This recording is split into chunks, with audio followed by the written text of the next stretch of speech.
G'day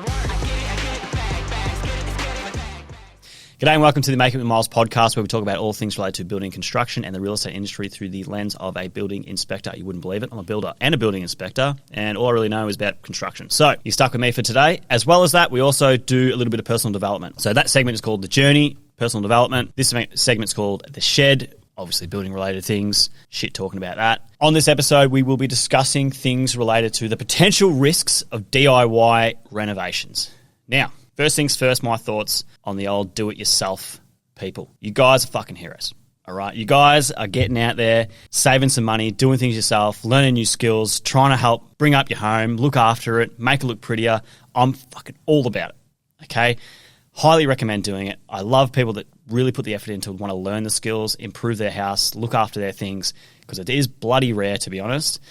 People usually just buy a house, sit in it, and then complain when they try and sell it because all these problems occur because they've just never maintained it. Things to consider, though, if you are a DIYer, there's lots of risks associated with it. So what I'm going to do, I'm going to go through the risks themselves, how to mitigate the risks, and just things to think about and consider when you are about to implement these things or you've already implemented them, and what can occur in some situations that I've been coming across, especially inspecting, doing pre-purchase inspections for people looking to purchase homes that have had some shocking DIY works done. So as you can understand, there are risks associated with it, because you're a DIYer with no experience, all right? So that's where the first one comes into it, which is lack of experience. What I'm going to do, I'm going to go through the hit list of all the things that are risks, then we'll track back and go back into how to mitigate those things based on some scenarios, not every single one, because that's obviously bloody impossible. Risks, lack of experience, obviously.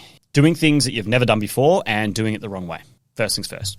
Doing demolition, especially when you're dealing with structural elements of a home, and the safety conditions and safety concerns associated with that and making things worse. The methodology and planning, okay, you don't have any experience in how things occur and in what sequence. That's a very important thing because it can really shaft you down the end when you think it's going to be a 1 week project and it ends up being 2 months of hell. The structural components. So needing to understand what these structural elements are of a structure itself, like what you are pulling apart or modifying or whatever. You don't have that knowledge associated with it. Next one is safety concerns. That's an obvious one. The safety conditions put in place. Dust, you might be working hazardous materials, obviously demoing structural elements and trying to have the house fall on you. Those types of things are critical. Compliance issues. So are permits required? Again, do you need permits? Do you not need permits? What are you going to do? Getting clear on the compliance. So you might be moving some things around in a wet area and you might have, specific compliance things related to waterproofing, or you might need things associated with plumbing issues or maybe electrical. You might have a power point too close to the basin, things like that, okay? Not understanding that or knowing that. Time and budget overruns. Again, this is a very popular one because it's very, very common. This is gonna fall down just more or less to expectations, okay? Understanding how to plan things out and how much things actually cost rather than just doing a Google and thinking, oh, yeah, it's going to be $100 a square meter, and then in the end, it's like $1,000 a square meter, and you just blown out of the water. Okay, so there's nothing worse than having an expectation of it's going to be X, Y, Z, then it's completely different, and you are absolutely heartbroken, and that's what usually occurs, and then that's why most stories is renovations are horrific. And then the big one is quality assurance. Lower quality finishes, if you're doing it yourself, obviously. Okay, some people are freaks in nature and they can just pick up things like that and just are professionals the next day. Most of the time, it's not really the case. Installing something incorrectly, which can void the warranty, and then just poor quality workmanship in general, which this impacts more so when you are going to resell the home. So someone's coming in and they can see clearly this was not done by a professional, or it was done by a real cheap professional. It was not done by a professional. So people are going to be skeptical about if it was done correctly. If it wasn't, it's going to plant doubt in their mind. So when they're looking to buy this home, they're like, it's nice, but the whole back house has been renovated and it's been done by a backyarder and it looks a bit shit. I'm not sure on it, okay? Doesn't help with the resale process. So all these things are the risks associated with doing it yourself. Now, don't stop doing it yourself. Don't hold that back from what you want to do, because doing these things is it can save you money. It can save you time. It's a great accomplishment. It's something that people get a lot of enjoyment from, but you really need to mitigate moving forward. So what I'm going to do, we'll sort of track back to the risks, and I'll sort of give my take on how I would mitigate these issues in a situation as a DIYer, not as a builder, obviously. So the first things first is the lack of expertise. If you intend to do a renovation project, I always recommend engaging people who already understand the whole process to come to site to help you plan, execute, and understand the implications of what's going to occur. You could consult a builder to come out. I've had situations where I've been consulted as a builder to come out. I've gone to the house. They've told me what they want to do, and I'm going, sweet. And I pretty much said to them, let's work on an hourly rate. I will be your building consultant, more or less. Like, there's no permits needed. There's nothing wrong with this. And then I just like, all right, this is how you're going to plan it. These are the trades that you need. This is the way it's got to be done. These are the things that are going to fuck you up. This is what you can do. This is what you can't do. And what that's going to do is going to really close out a lot of things in regards to what are the structural elements of the home, how to demo safely, what not to touch, what not to do, such as getting electrical trades on site, plumbers, waterproofers, these very critical items that you would much prefer professionals do because, one, legally they have to do it, and two, they're going to do a better job. So when you go sell that home, if someone's skeptical, you can just pull out the quotes. We actually use professionals to do this, and it's all good. If you're not comfortable trying to engage a builder themselves, there's nothing wrong with going out and engaging individual trades that you will be using to help you understand what scopes of work they're going to be doing. Might be a plumber, electrician, tiler, chippy, all those types of things, all right? A chippy is always a really good one to speak with, I believe so, because especially when you're dealing with structural elements like removing walls and bits and pieces, they do that every single day, so they know exactly what needs to occur and also how to go about it. As well as that, because they touch so many other different trades with their sort of trade in particular, they have a good grasp of what other trades need, the methodology and what things and what order things go into. So they can also provide advice on that as well. Don't hold them back. If they're a good chippy, usually they become good builders, but they also know what's going on. So I would recommend doing that. The structural components, again, builder, I would either get a builder or a chippy in to assess what needs to be done. If there's an obscure sort of alteration that needs to occur, then an engineer needs to be engaged to do a design, and then needs a builder with warranties that can sign off on it, approve it, do it correctly, and then from a compliance point of view, you're all sweet. Other than that, safety concerns, again, to mitigate the safety concerns and sort of mitigate those risks, I would, again, get advice. If there's any structural elements from anyone, get advice on how to do that. If there's none, just general safety, safety gloves, safety protection, airborne issues, isolating areas. If there's hazardous materials, there is nothing wrong, and I highly recommend it, especially with an older home, get an asbestos audit done, okay, especially if you're working with bathrooms pre-1980, sometimes even into the 1980s and 90s. Probably pre-1990, I reckon, would be a better option. Some of these building elements that they used were asbestos linings and cement, compressed cement sheet, all those types of things. So you just get an asbestos auditor out. He comes out, he breaks a bit off, he tests it, he goes, yeah, it's asbestos. Then you engage the adequate people to remove that asbestos. You don't do it yourself, you engage people to do it for you. They give you a certificate, it goes through WorkSafe, everything's all hunky-dory, it's not done correctly, okay? Outside of that is compliance issues.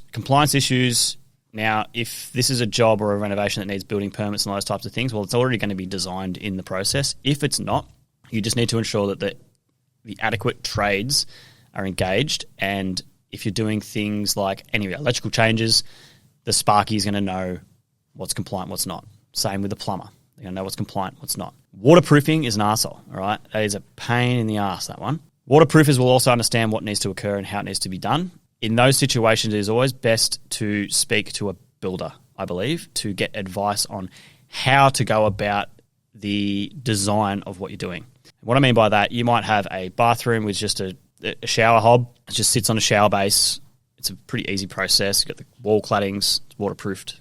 If you're going to remove that and do like a level entry situation, there's the regulations and compliance associated with that has been pumped up, and it's very, very complicated these days, to be honest.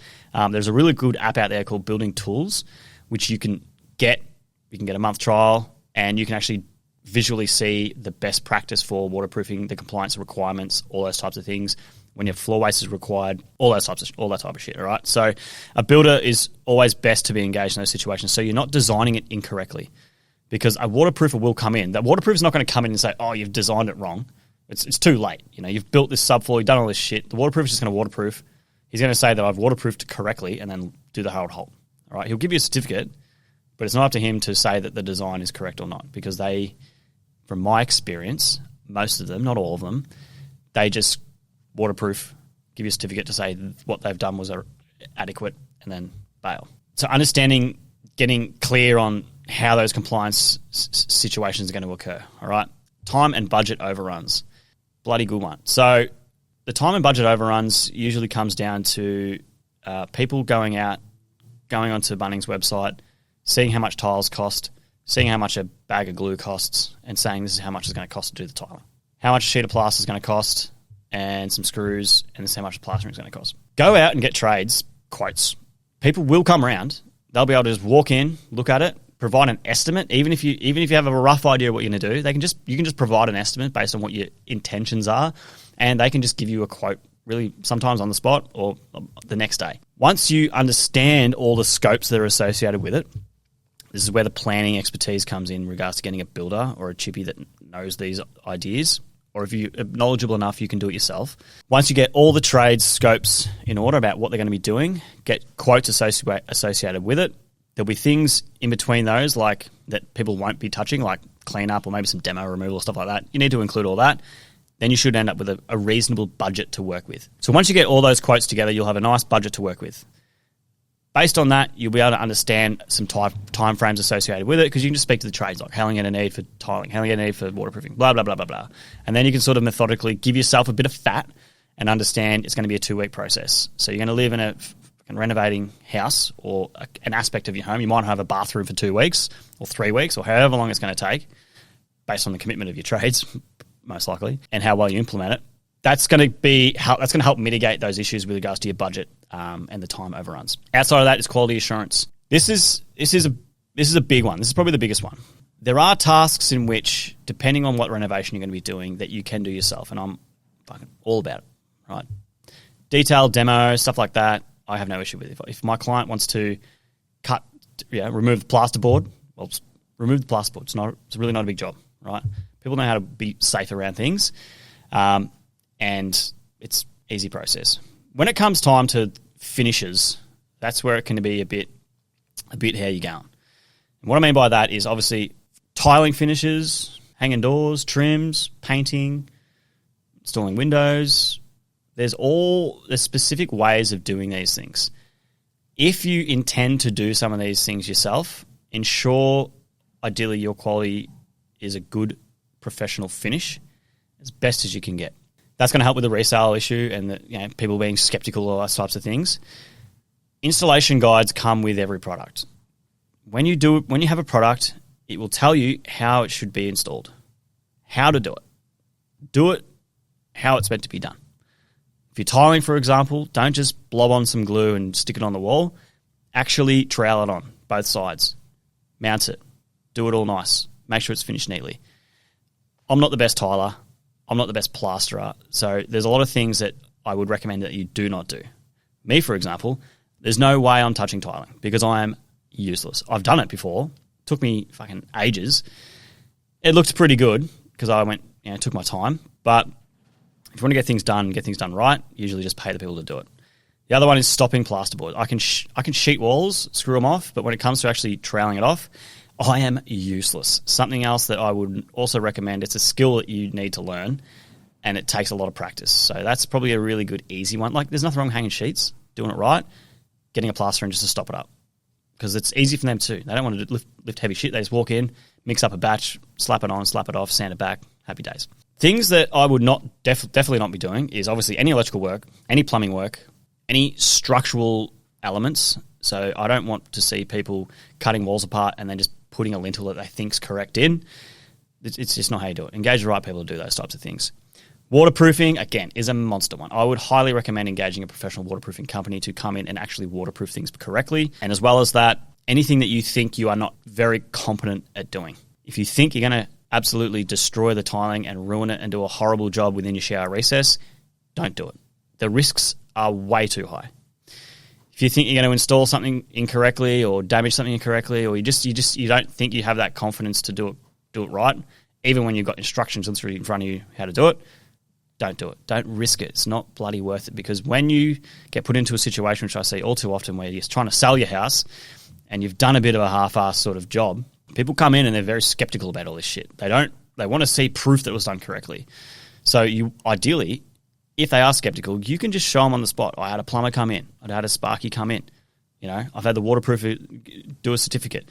This is just proof to help provide clarity, transparency, and confidence within the buyer. So when you do sell that property, you don't have these issues coming up. All right, you're not trying to redo plumbing yourself, causing drainage issues, flooding your house. It's just not bloody worth it. So to recap, there's plenty of risk associated with doing it yourself. I'm all about it though. Go after it, get after it, look after your shit, build cool things, learn new skills. Every day of the week, I get excited about that sort of stuff, because it's just nice to bloody see. Understand what the risks can be, mitigate them as best as you possibly can, and there's nothing wrong with just seeking advice to do these bits and pieces. The internet doesn't always have the answers for you on the spot, because there's a lot of different situations, that different impacts, different scenarios, different projects. There's a lot of things that really go into it, and it's hard to find all these types of specifics on the internet. You're better off getting someone out to come in, assess your scenario. They can build it in their head. They can tell you all the problems, because we do it every single day. So it's well worth doing that. But either way, I hope this has provided some value in any sense in regards to your renovation projects and being a sick DIYer. Share it to your DIY friends. Make sure they're not shafting themselves and causing havoc and causing dramas for themselves. And if this provided any value, please give us a review, give us a like, a subscription, whatever you want to bloody do. Outside of that, chuck your questions down below and we will be happy to answer them as best we can. And we will see you on the next one. Hooroo.